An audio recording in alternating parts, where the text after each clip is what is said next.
Proceso de paz y la justicia. Buenas tardes, señor consejero.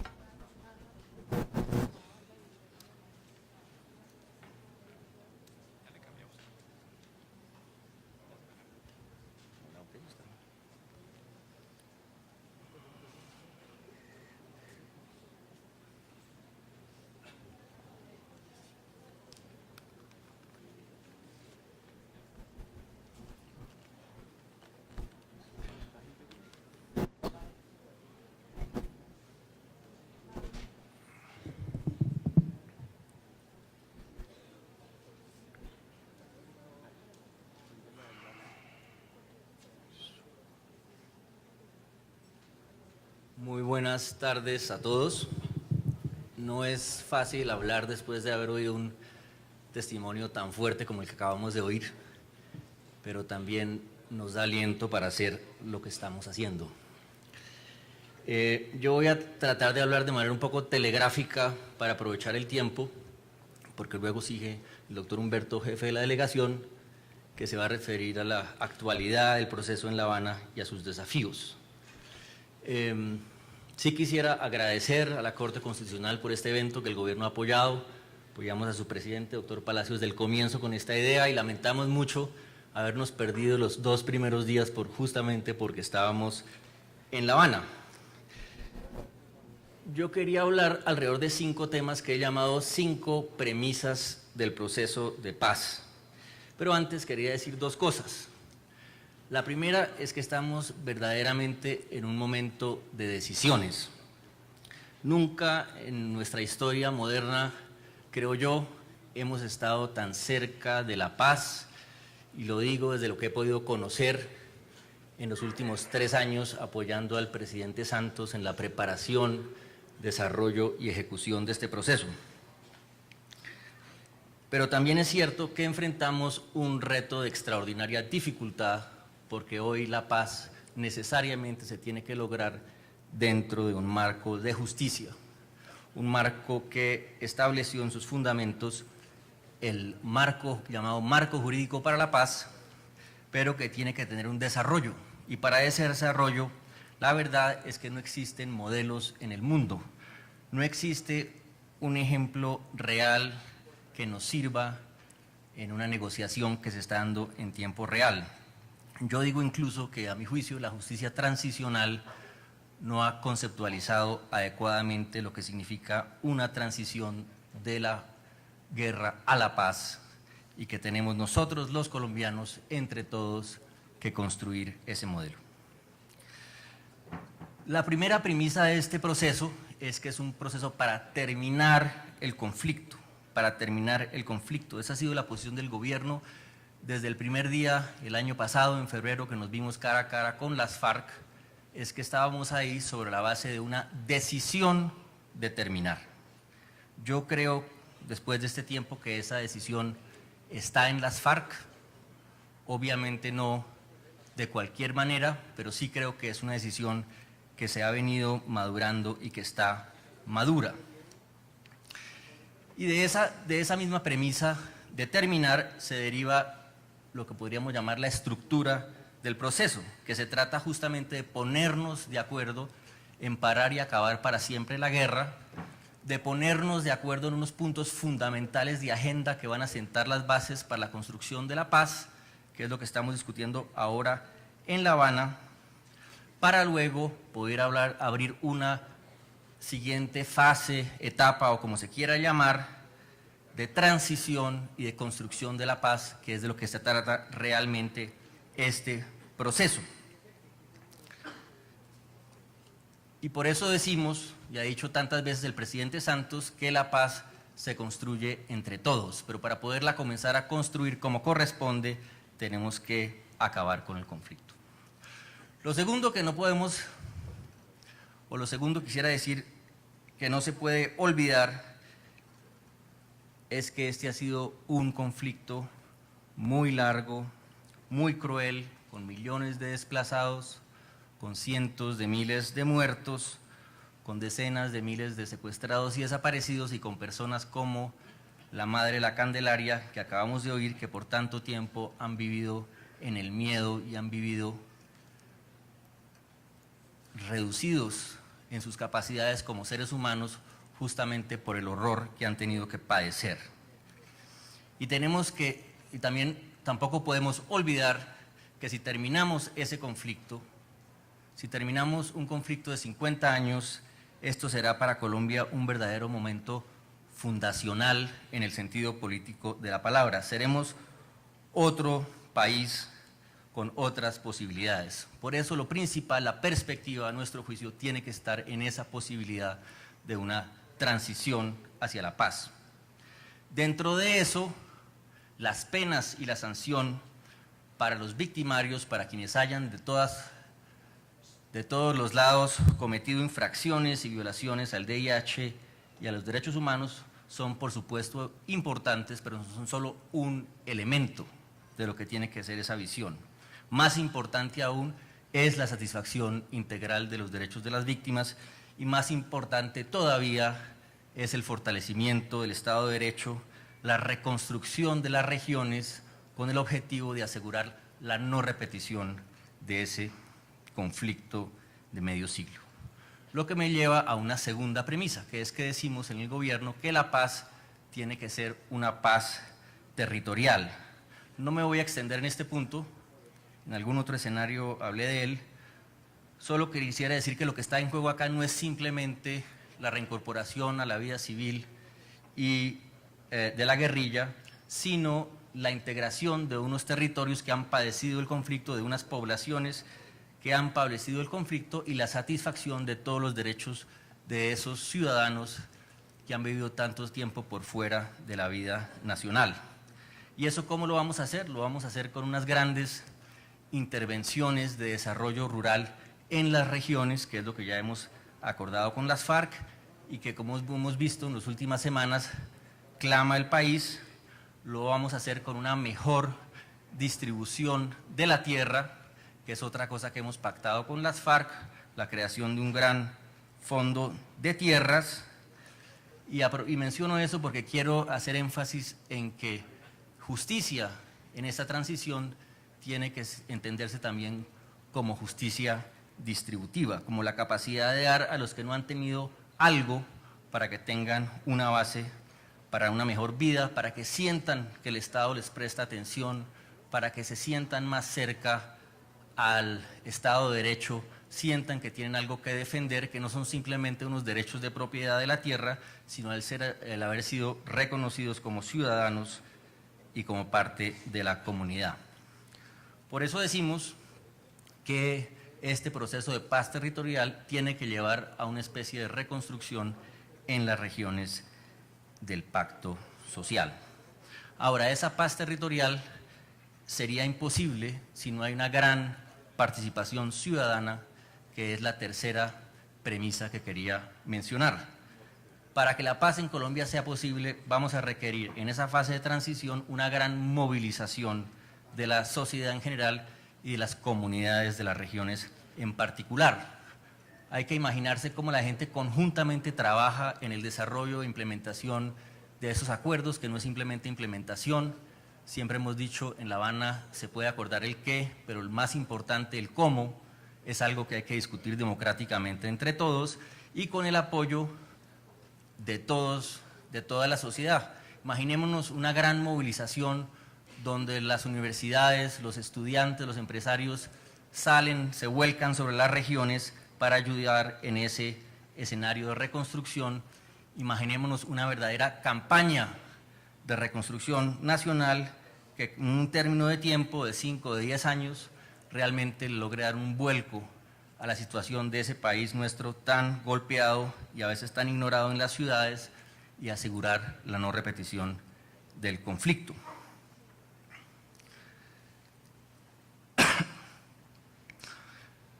Y eso me lleva a una cuarta premisa, porque si logramos esa movilización de las comunidades en las regiones, si logramos que se entiendan los empresarios con los pequeños agricultores, con las víctimas, con los excombatientes, que se compartan unas reglas de juego alrededor de un objetivo común que es la construcción de la paz, tendremos una mucha mayor posibilidad de comenzar a resolver ese problema histórico nuestro, que es el fundamental, que es la presencia y la fuerza del Estado de Derecho en el territorio y la satisfacción de los derechos de las personas, y sentaremos también unas bases de esa manera para la reconciliación. Ese me parece que es el marco de lo que debe ocurrir en el territorio, pero debe ocurrir, como lo dije al comienzo, en un marco de justicia, y ahí paso a la cuarta premisa, que es justamente la justicia. Lo dije al comienzo, este es un tema verdaderamente de una extraordinaria complejidad. Nosotros nos hemos dado la tarea de estudiar procesos en otras partes del mundo y no encontramos uno que tenga estas características. Con frecuencia nos dicen, no, es que Colombia debe mirar afuera para encontrar las soluciones. Por supuesto que cualquier solución que se dé, se dará dentro del marco de nuestras obligaciones internacionales. Pero lo cierto es que el mundo nos está mirando a nosotros para ver cómo es que Colombia logra conciliar esos valores de justicia y paz y mostrar un camino hacia adelante. Lo decía el otro día en una conferencia en Bogotá, la antigua alta comisionada de los Derechos Humanos de Naciones Unidas, Louise Arbour. Realmente la doctrina internacional no provee las herramientas necesarias, las herramientas prácticas para encontrar ese equilibrio y esa solución, y nos corresponde a nosotros como colombianos, entre todos, de buscarla, encontrarla y construirla. Lo que sí puede hacer, lo que sí podemos hacer en este tema tan difícil de la justicia es partir de unos principios como diría yo, primero, que al final de este proceso lo que haya es un Estado de Derecho más fuerte y no menos fuerte, unas instituciones que generen más confianza en la población y no menos confianza, que en esa ponderación de justicia consideremos todo lo que es necesario hacer en materia de justicia en una transición. Mencionaba antes la distribución de tierras. Esa distribución de tierras nos va a poner frente a un problema difícil de resolver, que es que las víctimas y los desplazados deben recibir tierras, pero también la deben recibir quienes nunca la tuvieron y que son los pobres del campo que tanto padecieron el conflicto y que son solamente víctimas indirectas, y ahí tendremos que lograr una ponderación en justicia en esa distribución.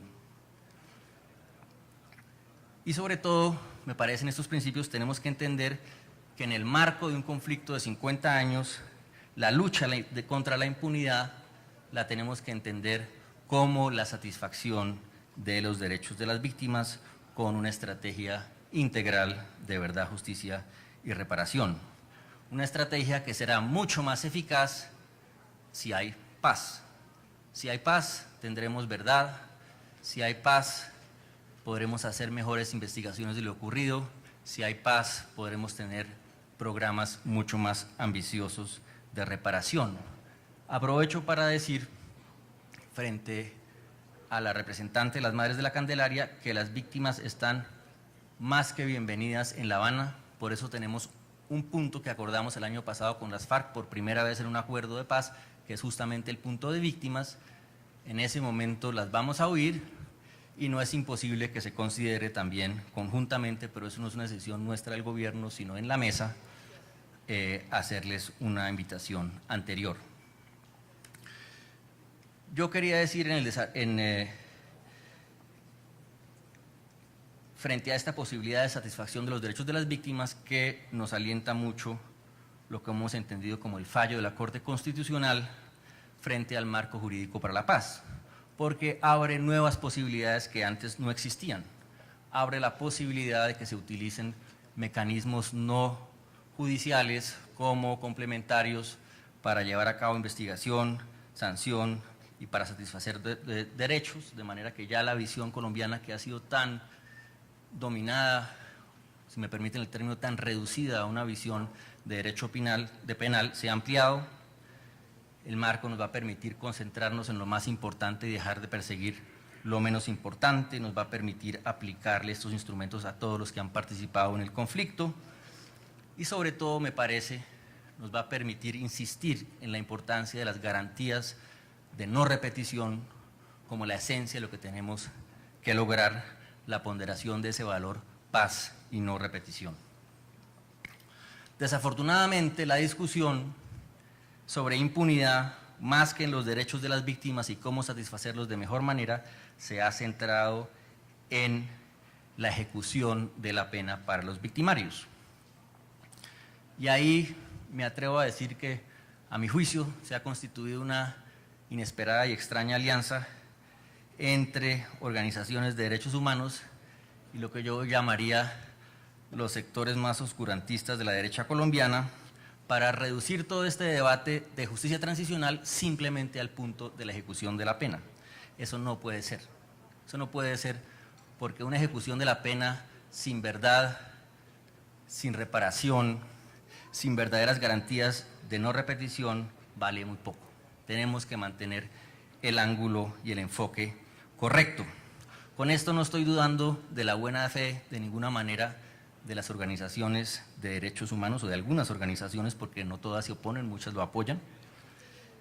Aunque sí invitaría a esas organizaciones a que se pongan en la lógica, si se quieren, los zapatos de quienes tienen que negociar un acuerdo de paz, teniendo en mente un máximo de satisfacción de los derechos de las víctimas, pero entendiendo que un acuerdo se logra entre dos y que la contraparte tiene que tomar una decisión. Por eso en esto no se puede ser radical, no se puede decir que se caigan los cielos, porque está demasiado en juego y porque depende de dos. El único camino que nos queda es el camino de que cada quien asuma su responsabilidad, y sobre esa base, sobre ese reconocimiento de responsabilidad y sobre la base también de una participación activa de todos en los mecanismos de justicia transicional, es pensable considerar condiciones, beneficios en materia de las penas, pero beneficios que siempre tendrán que estar sujetos a la satisfacción de obligaciones. Nosotros estamos convencidos que de esa manera vamos a tener no menos, sino más justicia, que de esa manera vamos a poder mirar a las víctimas al término de esta negociación y decirles sus derechos verdaderamente van a ser respetados. Repito, este ejercicio, este modelo en tiempo real no se ha ensayado nunca en el mundo y tenemos que construirlo nosotros. A veces se menciona el ejemplo de lo que ocurrió con las autodefensas, con los paramilitares, pero yo considero que ese no es un buen ejemplo. En ese caso tuvimos no una negociación de paz, sino lo que la historia ha mostrado que fue un sometimiento a la justicia de personas que escasamente habían sido investigadas previamente, donde reinaba la impunidad, de personas y grupos que muy tristemente han tenido fuertes vínculos con el Estado, como han mostrado los tribunales de justicia y paz, notoriamente recientemente en esta ciudad de Medellín, de manera que es otra cosa. Aquí estamos hablando de un verdadero proceso de paz para el que tenemos que construir un modelo nuevo de justicia transicional. La última premisa que quería mencionar son las garantías. Una transición supone que uno pasa de un estado a otro. Y si pasa de un estado a otro, tiene que tener unas garantías para saber qué es lo que va a pasar después. Eso es esencial. Sin eso, la transición no se da. Un elemento fundamental es el apoyo y la referendación popular. Sobre eso va a hablar el doctor de la Calle. Pero yo quería aprovechar esta oportunidad para tocar brevemente otra garantía, que es llamémosla, la coherencia y la confianza que haya en la acción del Estado y en la acción conjunta de las ramas del poder público. Aquí hay un reto. No voy a entrar en una discusión histórica a la que no hay lugar, pero si miramos el origen del concepto de la separación de poderes en sus expresiones clásicas de Montesquieu y su desarrollo después por Marx o no quien sea, pues todos sabemos que el pensamiento lógico y muy razonable es que había que evitar la acumulación de poder y de esa manera la tiranía.